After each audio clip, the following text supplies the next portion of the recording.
人的宿命其实是一场你从未察觉的游戏，而有些神秘而强大的咒语，或许是你进入这场游戏的钥匙。大家好，我是李清泉，今天给大家分享几个神奇的咒语，你也可以理解为具有强大的心理暗示工具。如何理解，那就只能看你自己。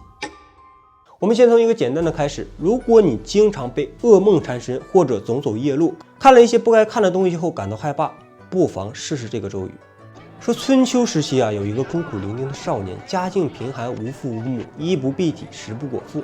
正所谓叫天天不应，叫地地不灵。他是完全看不到人生的希望。那直到有一天，一个道人出现在他面前，道人上下打量了他一番，说：你生活如此艰难，我教你句咒语吧，每天晚上你念上100遍，夜里就好过多了。那少年也是半信半疑的，就按照道人所说，每晚念那句咒语100遍，然后再去入睡。结果第一晚他便做了一个与现实截然相反的梦。那就从那天起，他白天依旧生活清苦，那梦里却是一个相反的世界，虽然身处两个世界，却又不无关联。夜里他梦见自己考取了功名，得到了官职，第二天就有主家请他去放牛。他梦见自己管理一群儒生，第二天主家就把一群牛交给他。他夜里又梦见被皇帝召为驸马，结果白天主家便又送来了一头驴。又是一个深夜，他梦见敌国来犯，他率众迎战，大获全胜。可谁知第二天现实中，一头牛被老虎咬死，另一头淹死在河里。他这才明白，梦境与现实原来是相反的，梦里越是美好，现实就越糟糕。于是他决定不再念那咒语。那么果然那夜他做了个噩梦，梦见公主背上生疮，自己被弹劾入狱，身边也堆满了粪便。可第二天，虽然驴子身上长了疮，但他在为驴子处理伤口时，却竟意外地发现了一个土窖，里面装满了金银珠宝。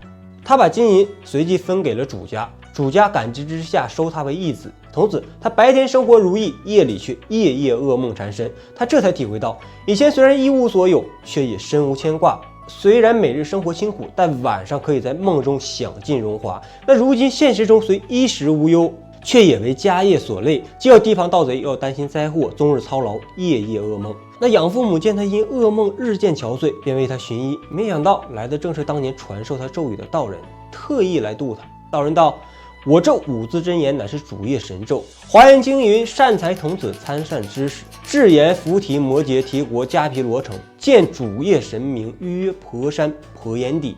神言：我得不似一切生世暗法，光明解脱，所以持念100遍，能生欢喜之梦。当年我见你困苦，教你在梦中快活，如今你白天享尽荣华，夜晚自然要担惊受怕。人间一世，有好必有坏，荣华富贵也就有落魄流离。你天生稻谷，既已参透，何不早早回头随我去？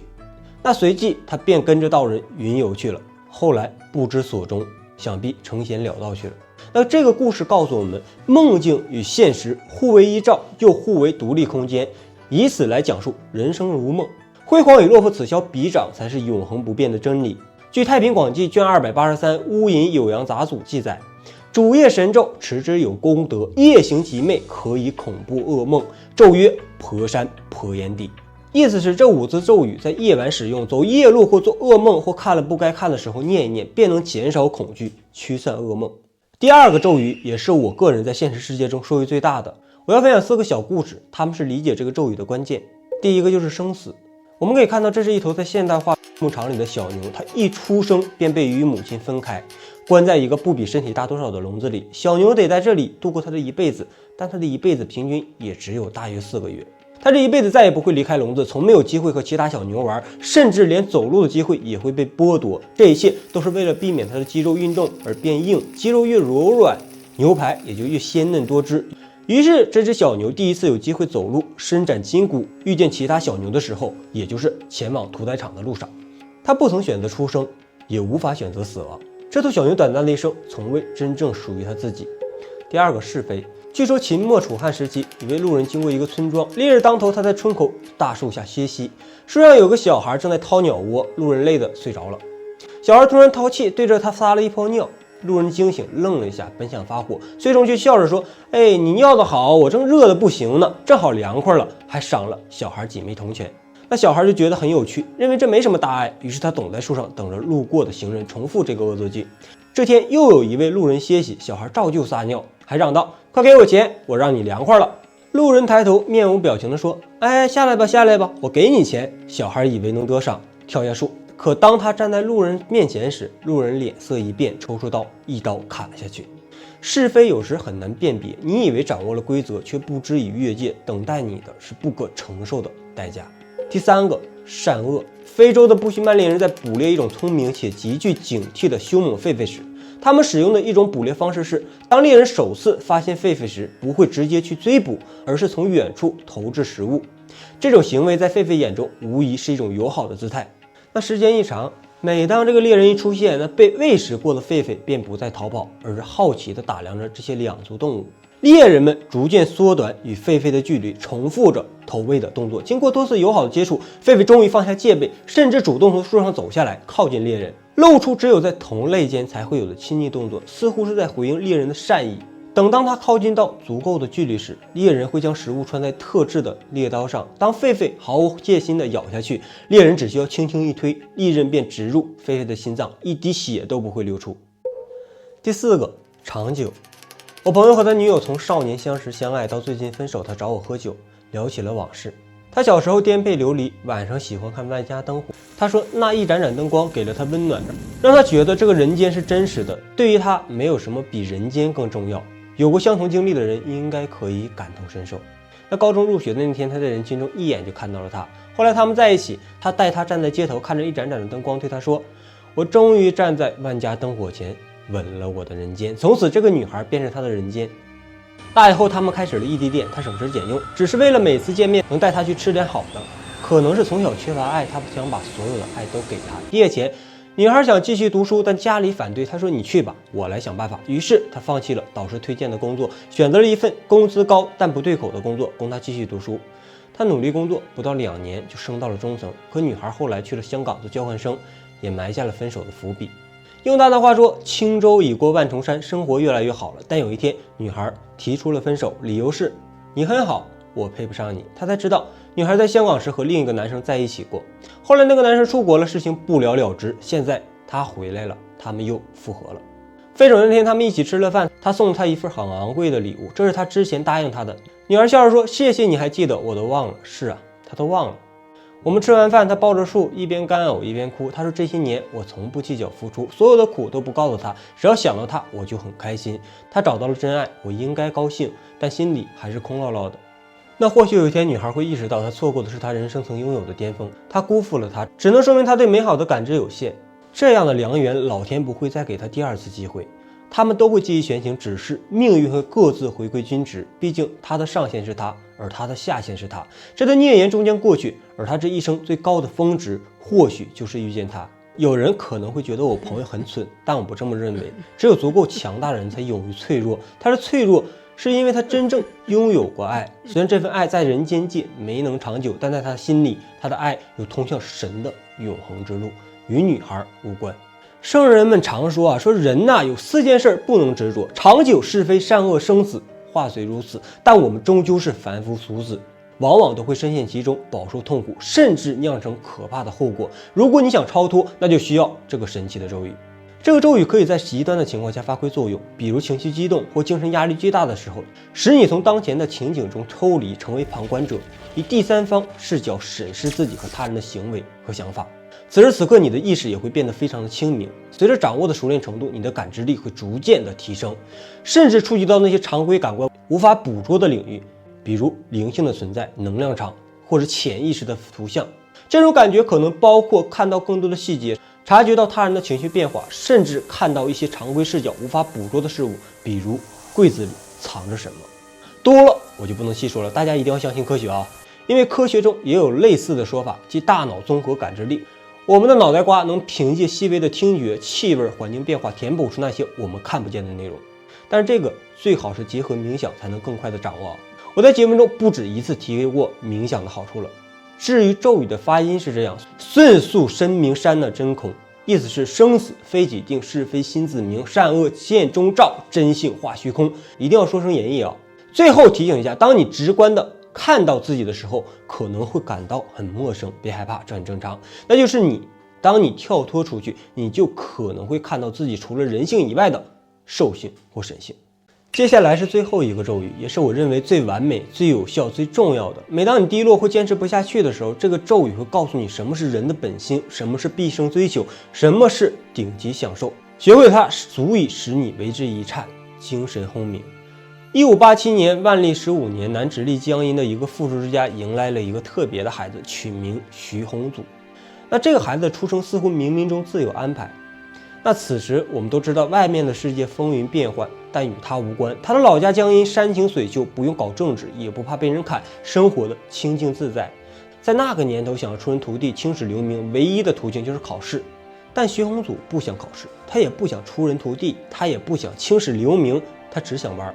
按史籍说啊，从小就是个玩，且玩的比较特。他不扔沙包，不滚铁环，只是四处转悠，遇山则爬，见水必射，人极小，胆子极大。并极其讨厌考试，但长大后家里让他去科举，他死活不去。这情节放在今天，大致相当于抗拒高考。这号人当年跟今天的下场估计是差不多的，就是被拉回家打个半死不活，绝无幸免。然而徐宏祖的父母非但没有打他，反而告诉他：“你想玩就去玩吧，做自己喜欢的事情就好。”这种看似惊世骇俗的思想，在徐家就显得很合理。那这与宏祖同志的他们家的家世背景有关。虽然他的父母并非显赫人物，但他有一位颇有名气的祖先，当然不是什么好命。在徐宏祖出生前90年徐家的一位先辈进京赶考路上遇到了一位同伴，叫做唐寅，又叫唐伯虎。没错，这位先辈就是徐经。两个人一路谈天说地，开开心心的去考试。结果据说徐经在考场作弊，还牵连了唐伯虎，导致两个人一起完蛋，连举人都没了。总之，徐经同志痛定思痛，对坑害了无数人，主要是他的科举制度深恶痛绝，教育子孙要与这个万恶的制度决裂，爱考不考，去他娘的！但对这段百年恩怨，徐宏祖是否了解不清楚，但他会用，那是肯定的。更重要的是徐家虽说没有级别，还有点钱，所以他决定索性不考了，出去旅游。一开始他的足迹主要在江浙一带，如紫金山、太湖、普陀山等。后来他越发勇猛，去了雁荡山、九华山、武夷山等名山。那旅行家和大侠的区别在于，旅行家你是要花钱的，交通费、住宿费、餐饮费、门票费，如果地方不地道，那还有个载费。